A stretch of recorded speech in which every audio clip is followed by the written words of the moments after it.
తిరుపతి లడ్డు కల్తీ విషయంలో జరిగింది కేవలం పొరపాటే కాదు, మన హిందువులపైన ఎప్పటి నుంచో జరుగుతున్న దాడి.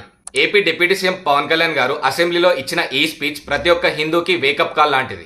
దీనికి ఒక్కటి కూడా ప్రజలకు తెలియజేయాల్సింది ఏంటంటే, ఇదే వేరే ఇస్లాంకి జరిగిన, క్రిస్టియానిటీకి జరిగిన ఇలా ఉండేది కాదు. బికాజ్ ఇది హిందువులు కాబట్టి వీళ్ళ కులాలతో ముక్కలుగా అయిపోయి ఉంటారు కాబట్టి దీనికి సీరియస్నెస్ లేదండి. Before blaming anybody else, every Hindu has to take a responsibility for every Hindu.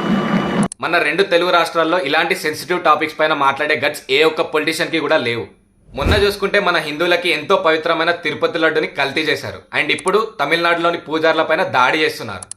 ఇలాంటి దారుణాలు మన హిందువులపైన ఎప్పటి నుంచో జరుగుతూనే వస్తున్నాయి. అండ్ ఇలాంటి ఇన్సిడెంట్స్ జరిగినప్పుడు రూలింగ్ పార్టీ పొలిటీషియన్స్ ఎలాంటి యాక్షన్స్ తీసుకోరు. ఎందుకంటే వీళ్ళంతా సూడో సెక్యులరిజం అనే ముసుగులో దాక్కొని ఉంటారు కాబట్టి. అండ్ మనమేమో క్యాష్ ప్రైడ్ అనే పేరు చెప్పుకొని మనలో మనమే కొట్టుకు చేస్తుంటాం. అండ్ ఈ రీజన్ వల్లే పొలిటీషియన్స్ కి మన హిందువుల ఓట్లు అంటే చాలా చులకన. సో ఇప్పటికైనా మన హిందువులందరం యునైటెడ్ గా ఉండగలిగితే మన ధర్మాన్ని మనం కాపాడుకున్న వాళ్ళు అవుతాం.